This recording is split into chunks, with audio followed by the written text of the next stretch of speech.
Kita pada hari ini iaitu saudara Rafizi Ramli yang juga merupakan penasihat bagi penasihat ekonomi bagi Negeri Selangor Darul Ihsan. Fadhafadhal mazkura. Allahu Akbar.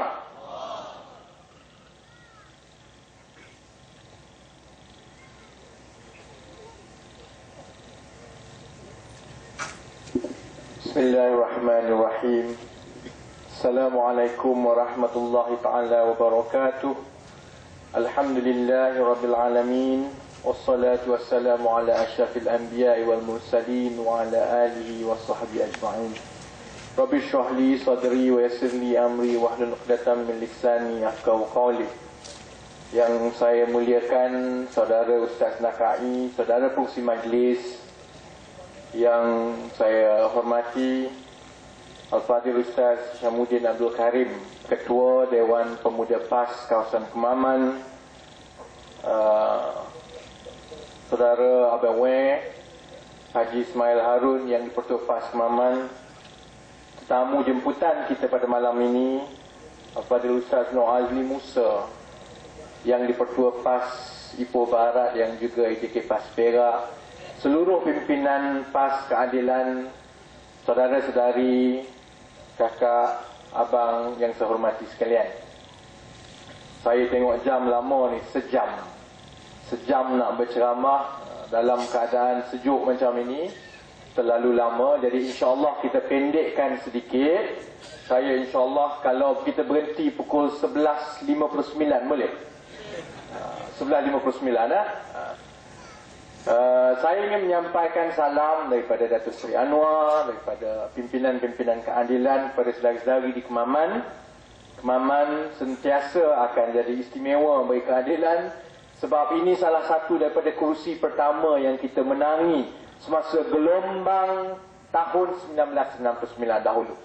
Sekarang 2008 dulu ada gelombang kedua di Pantai Barat. Sekarang 2012 kalau pilihan raya dipanggil, bila-bila masa dari sekarang, insya-Allah gelombang yang ketiga, sekali lagi kita melihat Kemaman Terengganu jatuh ke tangan Pakatan Rakyat, insya-Allah. Saudara-saudari, saya pergi mana-mana, kalau saya mula bercakap tentang perkara lain, orang akan marah sebab kebelakangan ini saya belajar susah payah pergi luar negara, balik-balik saya jadi pengembala lembu. Pergi di mana-mana orang akan bercerita tentang lembu. Sebab kebetulan saya ada tersepak tarik lembu 2-3 minggu yang lepas. Jadi biar kita mulakan dengan yang itu. Ramai orang tanya, kenapa anak muda terutamanya sekarang ini sangat marah dengan UMNO Barisan Nasional?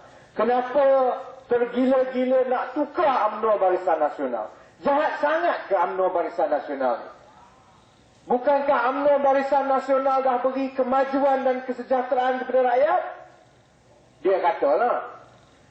Tapi yang berlaku 10-20 tahun yang lepas, saudara-saudari, walaupun ada antara kita yang besar dalam suasana yang kita kenal UMNO Barisan Nasional, kita tak kenal PAS, kita tak kenal Parti Pembangkang, tapi kalau kita ada hati, bila kita tengok satu persatu perkara yang dibongkarkan mengenai UMNO Barisan Nasional ini, kalau kita takut kepada Allah, kita tidak ada pilihan lain kecuali kita benci UMNO Barisan Nasional.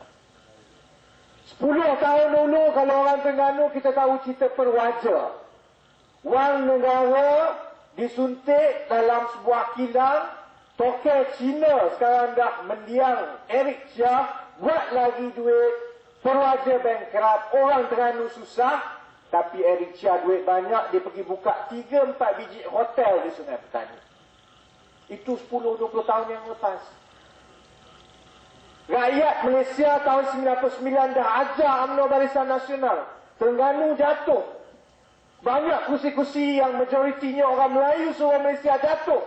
Tapi UMNO Barisan Nasional tak faham dan tak tahu juga. Dia menang besar sekali lagi tahun 2004. Pelbagai kerosakan yang dibuat sehinggalah rakyat bangkit sekali lagi tahun 2008. Tsunami kali yang pertama. Baik. Saya sebut tahun 2004. Sebab 2004 inilah yang bermulanya kegilaan dia rompak duit, curi harta rakyat.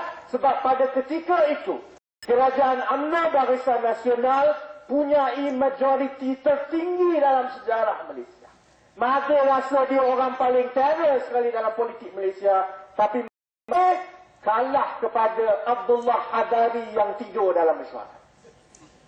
Sebab majoriti Pak Lah jauh lebih tinggi daripada Mahathir. Zaman Pak Lah 2004-2008, 90% daripada kerusi parlimen milik UMNO Barisan Nasional. Sebab itulah dalam 4 tahun tersebut macam-macam projek dia bagi kepada mereka. Dia ingat saudara-saudari, mereka akan terus berkuasa dengan majoriti yang besar macam itu.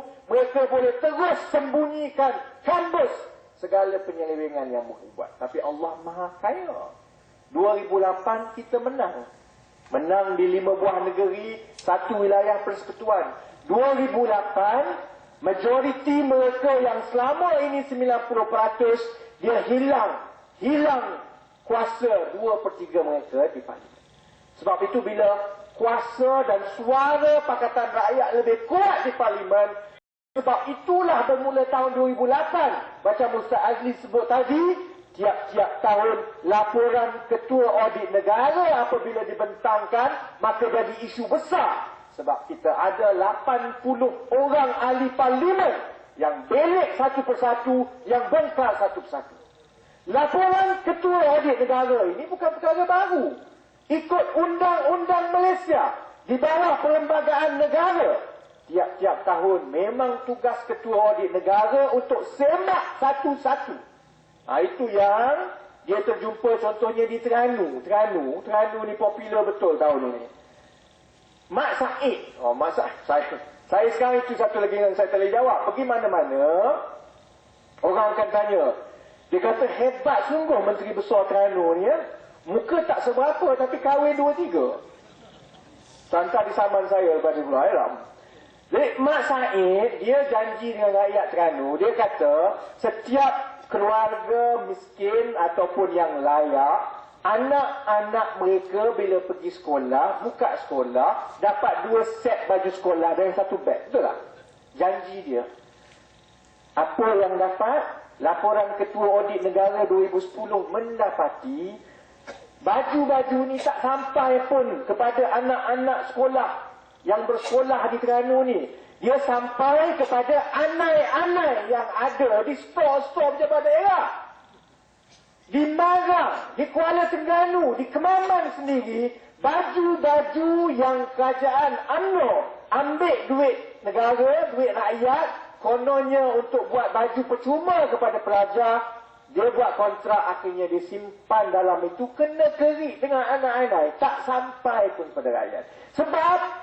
Sebab orang UMNO ini, fikiran dia tak fikirlah pasal 2 helai baju kepada rakyat. Dia tak fikir tentang buka sekolah perlu bantuan. Dia fikir, kalau kita dapat supply 10,000 helai baju sekolah, kontrak projek, kalau kita beli daripada China RM5, kita jual kepada kerajaan RM20, RM15 selai kali 10 berapa? 100 berapa? Kali 10,000. RM15 selai kali 10,000 boleh kira berapa? 150,000, sejuta. Yang itu yang dia kira. Jadi, yang dia sibuk adalah order baju. Dia dapat baju, dia simpan dalam store, apa nak jadi lepas itu jadilah. Tak sampai kepada rakyat pun. Sebab itu juga saya nasihatkan. Ramai sekarang ni orang kita tertunggu-tunggu seronok ni. Seronok nak tunggu 1 bulan 1 2012. Sebab Najib Tun Razak janji dia akan bagi RM500 tiap-tiap seorang. Tiap-tiap seorang. Bagi keluarga yang pendapatannya bawah RM3,000 sebulan. Tak apa kita tunggu. Kalau dia bagi ambil, sebab bukan duit bapak dia, memang duit kita. Bagi ambil. Saya pun nak mengaku, bawah RM3,000 sebulan. Jadi bagi ambil. Tapi jangan berharap sangat saudara-saudari. Sebab kalau kita tengok rekod mereka tahun lepas, yang dia janji nak bagi bantuan kepada rakyat, banyak lagi yang tak sampai. Dia janji contohnya, dia nak bagi insentif tanaman padi kepada pesawat padi.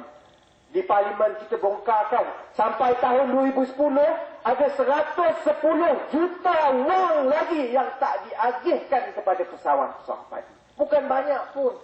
Seorang pesawahan padi 3,000 di sana, 4,000 di sana. Tak sampai. Mana pergi duit itu? Wallahualam. Sebab itu, saya minta kawan-kawan di Kebaman, tak apa, kita tunggu 1 bulan 1 2012.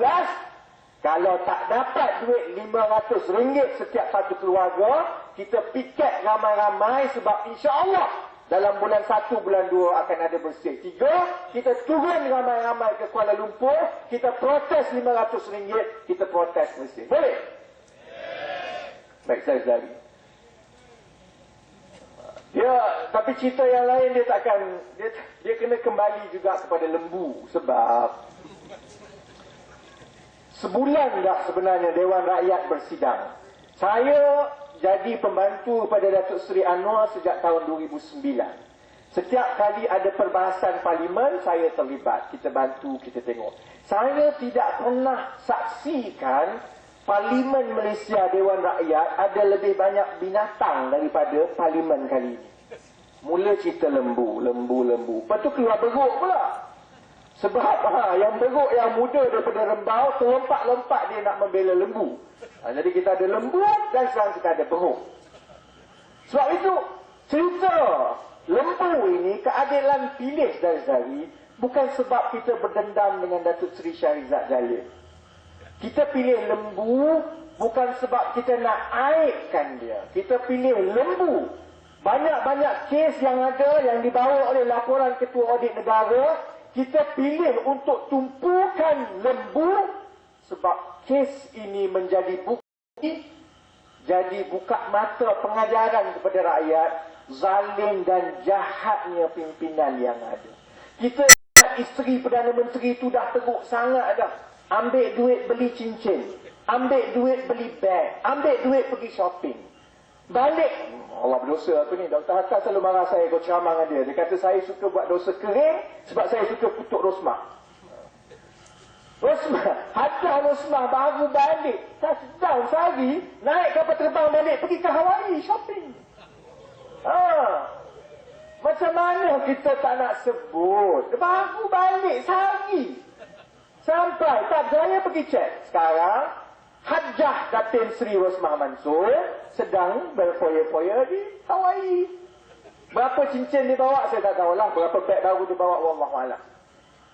Kita ingat keborosan yang didedahkan mengenai isteri Perdana Menteri ini dah teruk sangat dah.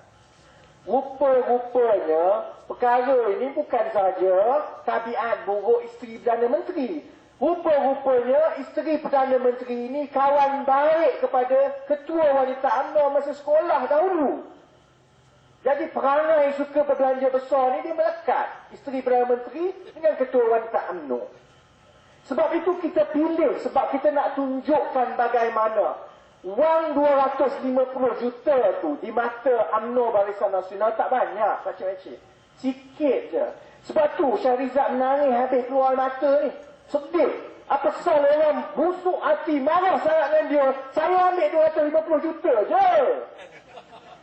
Orang lain ambil 4 bilion, PKFZ 10 bilion. Saya ambil 250 juta je. Itu pun rakyat nak marah. Sebab itu dia tak faham sampai sekarang. Bila orang tanya, dia kata, keluarga saya kerja kuat. Layaklah dia dapat. Macamlah kita tak kerja kuat dia tak? Macam dia seorang saja kerja kuat. Padahal bukan anak dia yang bagi makan kat lembu-lembu tu. Yang bagi makannya pekerja-pekerja. Tapi itu mentaliti pemikiran pimpinan UMNO. Dia rasa langsung tak ada salah. Dia ambil 250 juta wang yang sebenarnya diperuntukkan kepada petani-petani. Yang sebenarnya sepatutnya digunakan untuk kita menternak lembu supaya kita tak perlu bergantung kepada import daging lembu. Saya ada terangkan, orang tanya. Banyak orang tanya, macam mana tiba-tiba boleh terkeluar cerita lembu ni? Sebenarnya cerita lembu ni bukan cerita baru sekali-sekali. Cerita ni kita dah bawa dari tahun 2010 lagi. Awalnya kita tak tahu pun ada berlaku penyelewengan begini. Ialah siapalah sangka menteri nak curi lembu, ya tak? Siapalah sangka menteri boleh beli kondominium untuk letak lembu. Saudara-saudari yang duduk Kemaman ni bernasib baik. Sebab paling kurang kita berjiran sebelah rumah manusia. Kalau yang duduk kat bangsa beli kondominium mahal, buka pintu keluar-keluar lembu. Kan? Siapa sangka menteri boleh perangai buruk begitu ambil wang rakyat untuk selewengkan kemewahan mereka. Kita mula-mula bawa. Saya ingat lagi bulan Mac 2010 perbahasan di Parlimen, kita bawa isu pemberian projek 250 juta ini kepada keluarga Datuk Seri Shahrizad Jalil sebab kita mempersoalkan, bukankah cara terbaik untuk kita bantu petani ialah dengan ambil 250 juta dan kita agihkan kepada seberapa ramai petani? Kalau di air putih ada orang nak menternak lembu, bagi mereka 50 orang. Bagi 2-3 ekor lembu seorang, bagi RM5,000 seorang. Bukankah itu lebih baik? Ramai lagi rakyat kita yang boleh menternak lembu, yang lebih layak terima bantuan kerajaan daripada sebuah keluarga menteri. Yang itu kita persoalkan tahun 2010. 2010 kita bercakap bawa dalam Parlimen, dia buat diam, dia buat lembu. Dia buat tak tahu je. Bawa lagi tahun 2010 bulan 6, Datuk Seri tanya sekali lagi, betul atau tidak projek yang diberikan kepada keluarga menteri tadi sudah nak bankrupt dan terpaksa diambil oleh kerajaan. Dia buat lembu dan keldai sekali lagi. Dia buat tak tahu. Bawa sekali lagi bulan 12, 2010. Kita bawa sekali lagi, sampailah yang terakhir, kita bawa dalam pembentangan belanjawan Pakatan Rakyat baru-baru ini, bulan 11, akhir bulan 10 pun. Bila dah terlalu banyak bawa ini, tiba-tiba akhirnya, barulah jawatan kuasa kira-kira kewangan negara, Public Accounts Committee di Parlimen, buat keputusan. Dia kata sebab dah terlalu lama kes lembu ini dibawa, kita nak selidik. Yang itu yang bermula segala-galanya saudara-saudari. Sebab bila dia kata nak selidik, barulah kami dalam keadilan terasa tak baik sebenarnya kalau kita tuduh saja, kita tak pergi semak ladang lembu. Entah-entah kat situ lembu besar-besar gajah, semua berjaya. Baik kita pergi tengok dulu. Saya pun dengan bendonya 4 minggu yang lepas pergilah tengok lembu di Gemas. Gemas ni jauh benar. Dia sempadan antara Pahang dengan Johor dengan Negeri Sembilan. Memang ulu. Patutlah dia letak lembu-lembu kat situ. Kita pun pergi lah. Masuk tu pun dah setengah mati nak sampai. Jalannya pun tak ada. Dia kata ini adalah ladang lembu yang terbesar di negara. Kita sampai terbelalak sebab lembu tak ada. Ladang lembu terbesar tapi lembu tak ada. Kira adalah 3-4 ekor lembu tepi pagar. Kebetulannya, masa kita pergi itu lebih kurang 2-3 minggu sebelum Hari Raya Aidiladha. Jadi saya dan juga Yang Berhormat Aminuddin Harun daripada Sikamat Negeri Sembilan, tiba-tiba kita kata macam ni lah, kita menyamar jadi tokek lembu dari Kuala Lumpur nak beli lembu. Saya pun masuk ke pejabat. Kebetulan pula kuasa Allah. Sebab tu nanti saya nak ingatkan tentang perkara lembu hari ini, isu lembu ini, 100% isu Allah nak bagi pengejaran kepada kita. Ditakdirkan pula saya sampai dalam pukul satu suku. Satu suku saya sampai, anak-anak Shahrizad Jalil yang jadi bos di ladang lembu tu keluar makan. Jadi tinggallah seorang kerani muda. Kita pun panggil dia, perkenalkan diri, cakap kami daripada Kuala Lumpur, kita ni tengah cari lembu sebab Raya Korban dah dekat. Dengar cerita sini adalah ladang lembu terbesar. Berapa lembu yang saya boleh beli? Dia pun kata, minta maaf cik, kat sini kita tak boleh jual lembu. Bayang, bijak tak bijak? Ladang lembu terbesar, 5,000 ekar, 250 juta. Orang nak beli lembu tak boleh jual. Kita pun tanya, sebab apa tak boleh jual? Dia pun kata, sebab sebenarnya kita sembelih 20 ekor je sehari. Tak cukup. Lembunya ada 1,000 je. Sedangkan sasaran yang diletakkan saudara-saudari, semasa kerajaan meluluskan peruntukan 250 juta, ladang lembu milik keluarga menteri ini sepatutnya menternak 60,000 ekor tiap-tiap tahun pada satu-satu masa. Sepatutnya macam Ustaz kata tadi, dia kena sembelih 1,500 ekor lembu tiap-tiap hari. Barulah dia boleh bekalkan daging lembu yang mencukupi seluruh Malaysia. Tapi dia sembelih 20 ekor dan dia pelihara 1,000 ekor saja pada satu-satu masa. Kita pun buat dalam kekesian macam mana ni, dia tak cukup lembu, malu saya dah janji dengan orang gitu gini. Dia pun akhirnya kata macam ni lah, cik, saya kesiankan cik. Cik tahu tak ladang ni sebenarnya ladang siapa? Kita tahu dah, tapi mengaku tak tahulah. Dia pun kata dengan muka, saya mungkin nampak muka UMNO kot. Dia pun kata, tak apa cik, ladang ini ladang milik Datuk Seri Shahrizad Jalil. Cik pergi jumpa dia. Pecah tembelang sebenarnya. Dia pun tunjuk semua ni. Dia tunjukkan senarai nombor telefon belaka. Nama atas sekali nama suami Shahrizad. Nombor 2 nama anak lelaki dia yang pertama. Nombor 3 anak perempuan dia. Nombor 4 nama dalam senarai pemegang jawatan syarikat lembu tu. Anak bongsu dia nombor 4. Semua anak beranak dia. Tak malu-malu, tak sembunyi-sembunyi tak. Jadi saya pun balik ke Kuala Lumpur. Ditakdirkan nak jadi cerita hari seterusnya. Balik. Lepas kira lembu. Baru kita tahu ada 1,000 ekor lembu di situ. Ditakdirkan pula esok itulah 31 bulan 10 2011. Noh Omar pergi ke Parlimen. Dia mengatakan bahawa projek ini telah berjaya dengan baiknya. Jadi tak ada isu. Sebab dia telah berjaya pelihara 3,000 ekor lembu tiap-tiap tahun. Dia berjaya sembelih 1,614 ekor lembu tiap-tiap tahun. Kita pun terbelalak lah. Baru kita kira lembu tak ada, dia boleh pergi berbohong di Parlimen. Dia ingat ahli-ahli Parlimen kita lembu macam dia.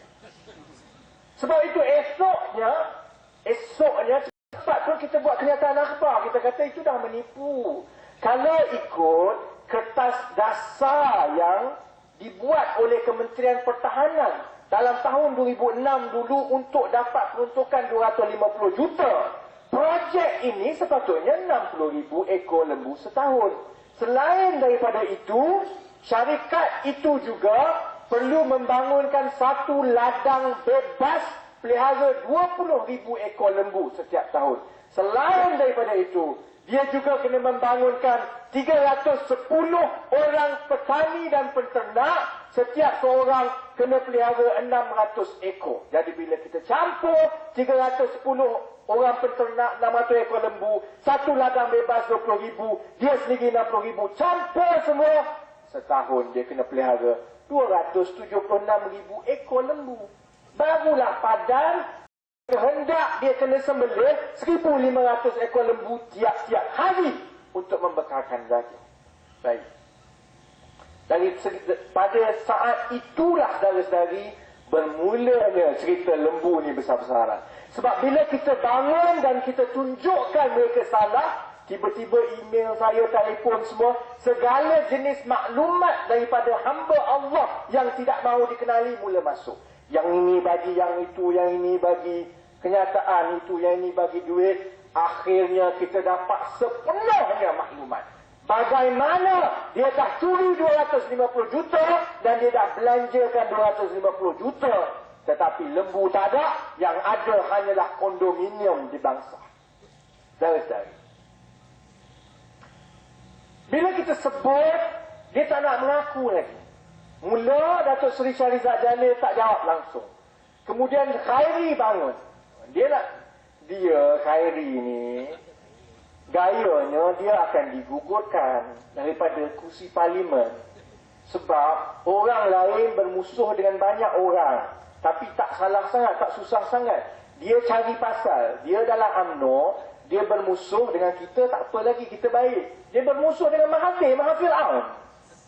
Dia bermusuh dengan Mahathir. Mahathir dah memang sah akan pastikan dia tak dapat kursi Dewan Bau. Sebab itu, bila ada je isu, dia yang macam beruk paling awal sekali terlompat-lompat untuk jadi hero.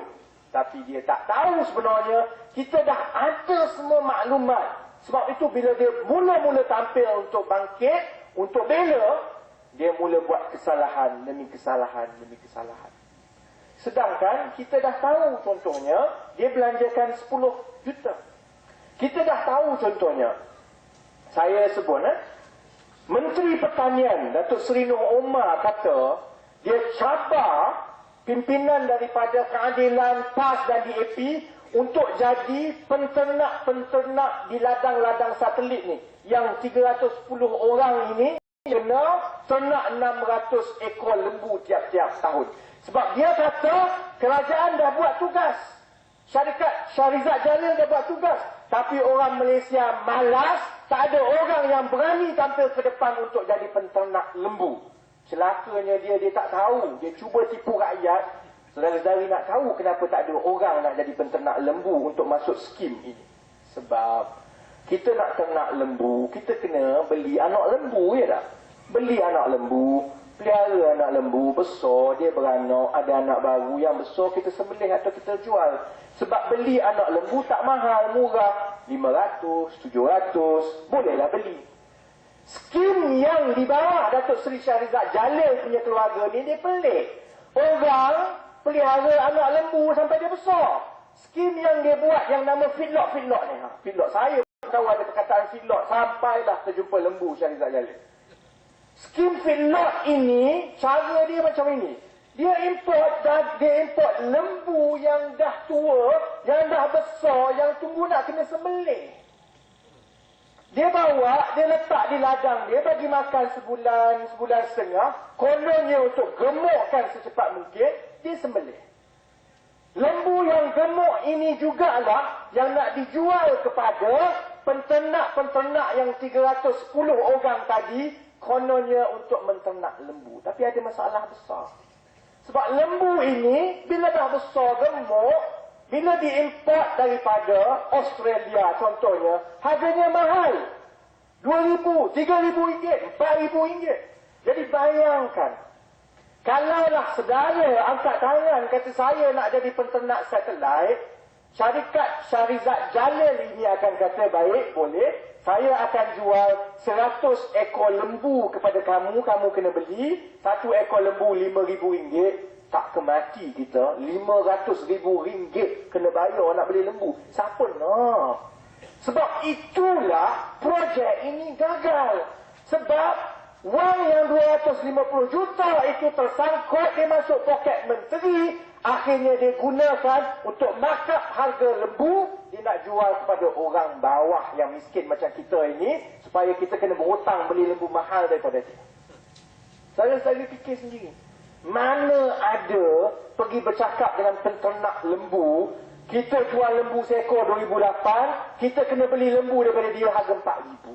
Dia jual lembu harga 4,800, paling murah. Siapa nak beli? Sebab itulah saudara-saudari, dia gunakan alasan bahawa tidak ada orang yang nak jadi penternak satelit ini. Sebab itulah dia tak boleh teruskan projek. Maka seperti kata Khairi, duit itu dah pun ada dalam bank dia, dah selepas, dia tak tahu nak buat apa, dia pun pergilah beli kondo untuk lembu dia. Saudara-saudari fikir sendiri, masuk akal atau tak masuk akal? Dia boleh kata macam-macam. 2 hari lepas di Parlimen, Datuk Seri Nur Omar dengan ahli Parlimen Barisan Nasional kata wang tak disalurkan sepenuhnya lagi. Hanya 181 juta sahaja yang disalurkan. Masih banyak lagi berbekal. Ada 135 juta lagi yang belum diberikan. Kita tunjuk kat dia penyata kewangan syarikat milik keluarga Shahrizad Jalil ini yang difailkan dan diaudit, lalu difailkan dengan Suruhanjaya Syarikat Malaysia. Terang-terang kat bawah itu hutang pinjaman 250 juta. Dia ingat kita lembu. Dia ingat kita tak boleh membaca, tak boleh mengira. Dia kantoi. Bila kita kata macam tu, dia kata, oh sebenarnya memang betul. Memang betul kita dah bagi 250 juta, tetapi dia tak boleh keluarkan duit ikut suka dia je. Dia kena dapat kebenaran dan juga kelulusan daripada menteri. Kemudian kita buat keluar, kita kondo, kita tanya, oi, kalaulah boleh kena dapat kebenaran daripada menteri, menteri mana yang sial bagi kebenaran 10 juta beli kondo untuk lembu ni? Dia kantoi lagi. Hari ini Nur Omar jawab pula, Sebenarnya bila duit tu dah masuk akaun, kita tak boleh kontrol. Munafik punya manusia. 2 hari lepas dia kata dia boleh kontrol, hari ni dia kata dia tak boleh kontrol. Esok lusa, bila kita mula tunjukkan benda baru, saya tak tahu dia cakap apa. Lama-lama agaknya dia semua mengaku betul kita semua lembu. Sezari, kita bawa yang ini, bukan macam saya sebut, bukan soal maruah, bukan soal memperkecilkan Datuk Seri Shahrizad Jalil. Tapi merompak wang rakyat 250 juta. Kalau kita orang kampung di Kemaman, kalau yang ada di luar bandar sedikit, di Seri Bandi yang ternak lembu, cubalah saudara-saudari pergi jumpa wakil rakyat, minta grant, minta bantuan RM5,000 untuk buka ladang lembu, minta baka 5 ekor. Cuba. Tak dapatnya tai lembu pun dia tak bagi. Apatah lagi dapat 250 juta. Yang ini kita ambil sebab dia contoh bagaimana bankruptnya moral pimpinan UMNO Barisan Nasional. Dia tak rasa malu langsung. Tiap-tiap hari anak beranak dia duduk dalam kondominium 10 juta. Anak dia umur 21 tahun pakai kereta. Dia tak malu dia ambil duit rakyat. Dia tak rasa bersalah. Malah dia tengok kat kita sedih. Dia kata, kenapa nak marah 250 juta je? Orang macam ini saudara-saudari. Kalau kita teruskan lagi, kita berikan lagi dia sekali lagi peluang, bukan saja lembu, katak pun lepas ini dicuri. Sebab ini dah jadi tabiat mereka. Manusia, bila sudah tewas pada nafsu tamak, kepada harta dunia, itulah jadi. Sebab itu saudara-saudari, saya minta supaya kita gunakan peluang dalam pilihan raya kali ini dengan sebaik-baiknya. Ustaz sebut tadi tentang kebangkitan anak-anak muda. Saya nak tambah sedikit sebab saya janji sebelah 59 ni dah. Tapi katak dah kuat berbunyi ni, dah sebalik dah. Kalau kita tengok di negara-negara Arab, Mesir, Tunisia, Libya, Yaman, faktor yang paling mudah sekali berlaku perubahan ialah anak muda. Kalau di Alja, di Tunisia, dia bermula dengan kisah Muhammad Al-Buazizi. Saya pasti saya dah dengar banyak kali dah. Muhammad Al-Buazizi ni anak muda keluar universiti. Dia keluar universiti, dia balik kampung dia, bandar dia, kerja tak ada. Jadi dia tak tahu nak buat apa, dia pun jual sayur. Jual sayur tu tak teruk lagi. Satu hari ditakdirkan, dia jual sayur di tepi jalan yang tidak disukai oleh polis. Polis itu tampar dia. Dan polis yang tampar dia itu ditakdirkan seorang polis wanita. Depan orang. Muhammad Al-Buazizi arwah ni malu, sedih. Dahlah dia susah jual sayur. Jual sayur tepi jalan pun dia dihina. Dia balik, dia ambil minyak tanah, dibakar diri. Itu mulanya kebangkitan orang muda di Tunisia. Sebab perkara yang berlaku kepada Muhammad Al-Buazizi, perkara yang sama dihadapi saban hari oleh anak-anak muda di Tunisia. Perkara yang sama di Mesir. Orang kata macam-macam. Tapi saya 2 bulan lepas Raya Haji, saya berada di Jerman. Dan saya sempat singgah sebentar di Mesir. Jumpa dengan kawan-kawan yang terlibat dalam revolusi di Mesir. Apa punca dia? Anak muda turun. Kisah yang sama macam di Malaysia. Mesir daripada tahun 1960-an, dia berada di bawah undang-undang darurat. Daripada Gamal bin Nasir lagi. Sampai ke Anwar Sadat disambung oleh Husni Mubarak. Undang-undang darurat. Keluar rumah, kena ada kad kenalan. Kalau tak ada kad kenalan, masuk ke penjara. Ditakdirkan awal tahun 2011, seorang anak muda arwah, saya pun tak ingat nama dia, dia turun rumah, dia nak pergi minum kopi, tak sampai dekat je, tak sampai 50 meter, kawan saya dia tahu. Dia turun, dia ditahan oleh polis Husni Mubarak, nak minta rasuah, minta IC, dia tak ada. Dia tertinggal sebab dia turun dekat je rumah kat situ. Maka polis Husni Mubarak pukul dia, tibai dia sampai dia mati.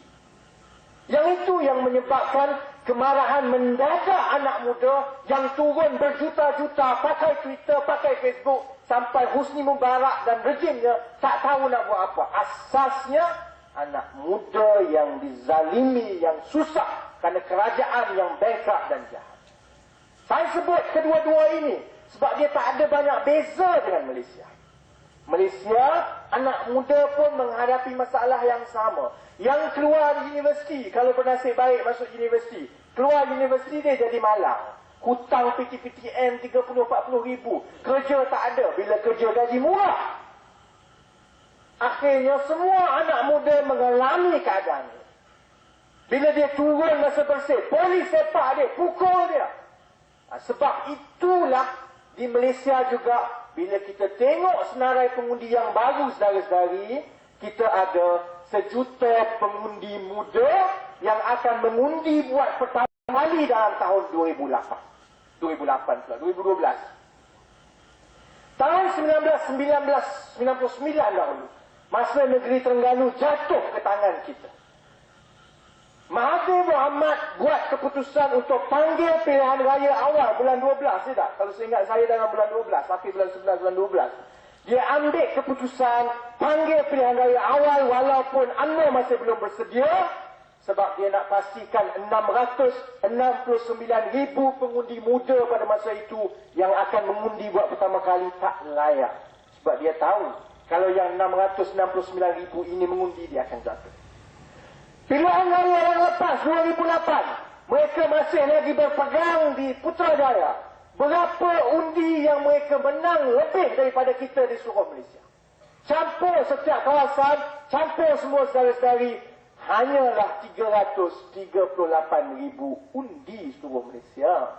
Kalau kita bagi setiap kawasan parlimen secara puratanya, ada 220 parlimen, maka maknanya kelebihan undi Barisan Nasional berbanding dengan kita secara purata hanyalah 1,500 setiap kawasan parlimen. Kalau dengan 338,000 pengundi mereka boleh berkuasa di Putrajaya, bayangkan dengan adanya pengundi baru 1 juta yang akan mengundi tahun depan, agak-agaknya lah macam mana. Dengan harga barang naik, kerja tak ada, dengan duit rakyat dicuri, beli kondo, lembu tak ada. Sebab itu saudara-saudari, yakinlah bahawa insya-Allah dengan istiqamah kita, kerja kita, kalau kita buka mata dan kita balik, kita bawa dan sebarkan maklumat-maklumat ini, insya-Allah saudara-saudari, kalau pilihan raya dipanggil bulan 2, bulan 3, kita akan ada kerajaan yang baru di Putrajaya, dan insya-Allah bila kita semak fail, banyak lagi lembu-lembu yang kita akan jumpa. Saudara, Allah, kalau nak ikut 11.59 matilah, ada 14 minit lagi ni. Saya rasa cukup setakat itu. Saya pun kena balik ke Kuala Lumpur terus. Esok ada program awal pukul 8 pagi. Cuma akhir sekali, kalau ikut maklumat dan pelbagai risikan yang kita ada, peluang Pakatan Rakyat untuk menang di Putrajaya, untuk menang di Terengganu masih lagi cukup baik. Jangan kita sia-siakan peluang ini. Gunakan masa sebulan, 2 bulan, 3 bulan ini, gandakan tugas kita. Masa ini adalah masa yang terbaik untuk kita pastikan dalam pilihan raya lepas 2012 ini tak ada lagi menteri-menteri yang jahat, curi wang rakyat macam Syarizat Jalil, Rosmah Mansur dan juga suami-suami mereka. Dengan itu saudara-saudari, akhir sekali saya mohon maaf kalau terkasar bahasa. Semua yang baik itu datangnya daripada Allah Subhanahu Wa Taala. Semua yang buruk itu kalau di mana-mana di Malaysia ini saya sebut datangnya daripada Rosmah dan juga Najib. Saya sudahi dengan wabillahi taufiq wal hidayah. Wassalamualaikum warahmatullahi taala wabarakatuh. Takbir.